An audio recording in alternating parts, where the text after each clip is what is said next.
Assalamualaikum guys, welcome back my YouTube channel. My YouTube channel name is Reaction Life. तो क्या हाल चाल है, उम्मीद है सब खैरियत से होंगे।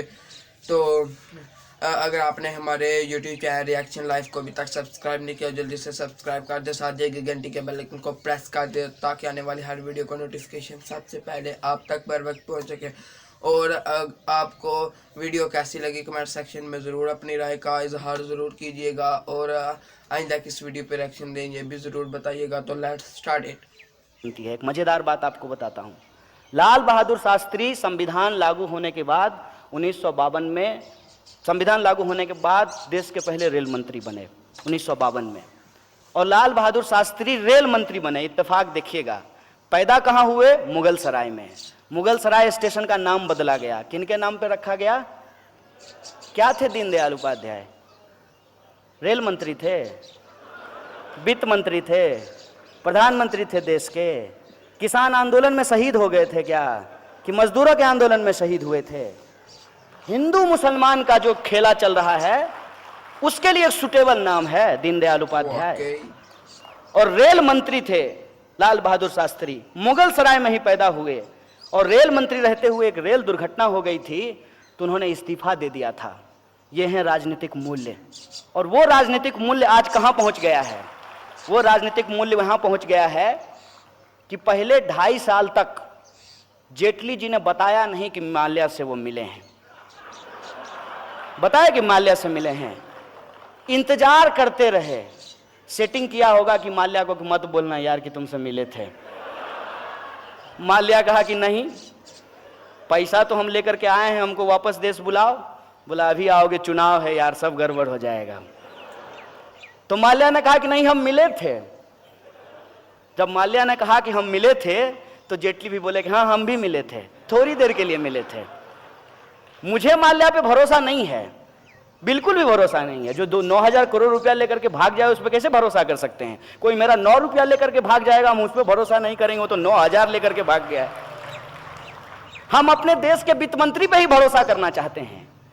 जैसे हम देखे हैं लाल बहादुर शास्त्री भी रेल मंत्री थे, महात्मा गांधी थे, तमाम तरीके के लोग थे। क्या ये भरोसे के काबिल हैं? इन पे भरोसा किया जा सकता है?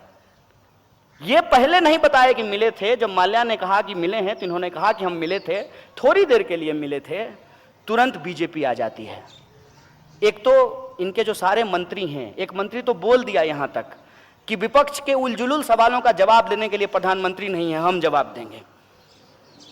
तो कानून मंत्री का जो सवाल होगा उस पर गृह मंत्री बोलेंगे, गृह मंत्री के सवाल पे वित्त मंत्री बोलेंगे, वित्त मंत्री पे जो रक्षा मंत्री बोलेंगे। कोई भी मंत्री अपने मंत्रालय से जुड़ा हुआ बात नहीं बोलेगा, बाकी दुनिया भर की बात बोलेगा। मेरे जो है एक मित्र ने हमको एक दिन इनबॉक्स किया, बोला कि एक भाजपा का स्पोक्स पर्सन आता है, डॉक्टर कहता है अपने आप को, तो बोला उससे पूछिएगा कि 2 जोड़ 2 बराबर कितना होता है, तो पहले चेक करेगा कि कांग्रेस के वक्त में कितना होता था। अरे तब भी 4 होता था, अब भी 4 होता है और आगे भी 4 होगा, इसमें क्या दिक्कत है? हर बात के लिए बात को गुमराह कैसे करना है। तो वित्त मंत्री के बचाव में आई भाजपा, और भाजपा ने कहा कि नहीं, उस दिन तो वित्त मंत्री पार्लियामेंट गए ही नहीं थे।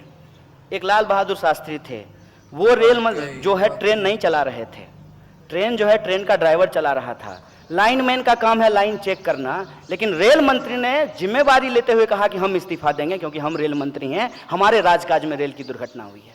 रोज रेल दुर्घटना हो रही है, और मैं आपको विश्वास दिलाना चाहता हूं कि आपको रेल मंत्री का नाम भी याद नहीं होगा, क्योंकि कोई भी मंत्री अपना काम करेगा तब तो उसका नाम आपको याद रहेगा।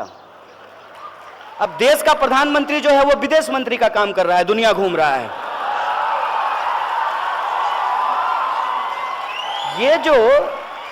ये जो सिचुएशन है, इस सिचुएशन को आप देखिए और आप समझिए कि सच क्या है, झूठ क्या है, हर बात को कैसे ट्विस्ट किया जाता है, कैसे इतिहास को तोड़ा मरोड़ा जाता है, कैसे गांधी जी का भी चश्मा इस्तेमाल कर लिया जाता है।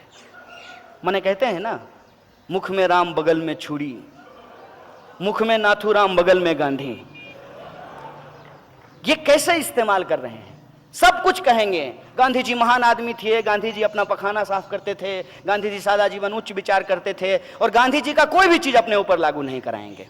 ना सादा जीवन उच्च विचार लागू करेंगे, ना रूरल इकोनॉमी को लागू करेंगे, ना किसानों की आत्महत्या पे कुछ बोलेंगे, ना गांधी की हत्या पे कुछ बोलेंगे।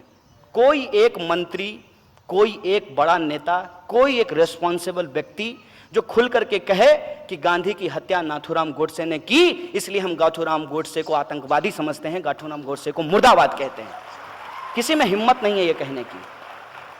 और अपनी नाकामी को छुपाने के लिए सारा का सारा दोष जो है वो किसी और के सर पे मढ़ देना है। मसलन कि भाजपा ने कहा कि एनपीए जो है वो तो कांग्रेस के टाइम पे हुआ था, करप्शन जो है वो तो कांग्रेस के टाइम पे हुआ था। कांग्रेस के टाइम पे महंगाई नहीं थी क्या? तब पेट्रोल महंगा नहीं मिल रहा था? अरे किसान आत्महत्या तो कांग्रेस के वक्त में भी होता था। हम स्वीकार करते हैं भाई कि यह सारी समस्या जो है 2014 से शुरू नहीं हुई है, ये हम स्वीकार करते हैं। लेकिन अगर ये आप कह दें कि तू चोर मैं चोर इसलिए चोरी बहुत अच्छा है, ये तो हम मानने के लिए तैयार नहीं है। ये तो जवाब नहीं होता है। तू चोर मैं चोर इसलिए चोरी मुद्दा नहीं है, इसको हम कैसे मान लें, इस देश के नौजवान कैसे मान लें, ये सवाल मैं आपके सामने रख रहा हूं। एनपीए था, करप्शन था, इन जो समस्याएं हैं, इस समस्या से ही निजात के लिए लोगों ने आपको प्रधानमंत्री बनाया, नया सरकार चुन करके लाया। नहीं तो वही लोग कंटिन्यू कर रहे होते, क्या दिक्कत है? अरे कम से कम इतिहास तो झूठ नहीं बोलते ना मनमोहन सिंह, पढ़े लिखे व्यक्ति हैं। कम से कम इकोनॉमी पढ़े हुए थे, इकोनॉमी समझे हुए थे, तो कोई इकोनॉमिक डिसीजन लेते तो डीमोनेटाइजेशन जैसा ब्लंडर तो कम से कम नहीं किए होते। ये तो होता ना। मैं किसी के समर्थन में नहीं बोल रहा हूं। आज जब मैं गांधी की बात कर रहा हूं, लाल बहादुर शास्त्री की बात कर रहा हूं, तो देश में क्या होना चाहिए, लोकतंत्र में क्या होना चाहिए, क्या जरूरी है हमारे आने वाली पीढ़ी के लिए, समानता क्यों जरूरी है समाज के लिए, मैं इस पर बात कर रहा हूं। और ये क्या मतलब होता है? हर सवाल को गुमराह करके आप नेहरू के पास पहुंचा देना चाहते हैं।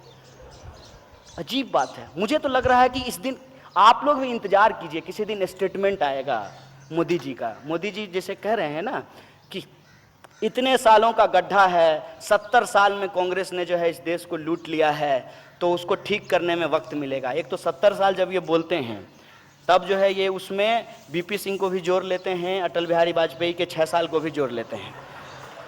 और इनका ये मानना है कि अटल बिहारी वाजपेयी का जो 6 साल था उसमें भी कोई काम नहीं हुआ था।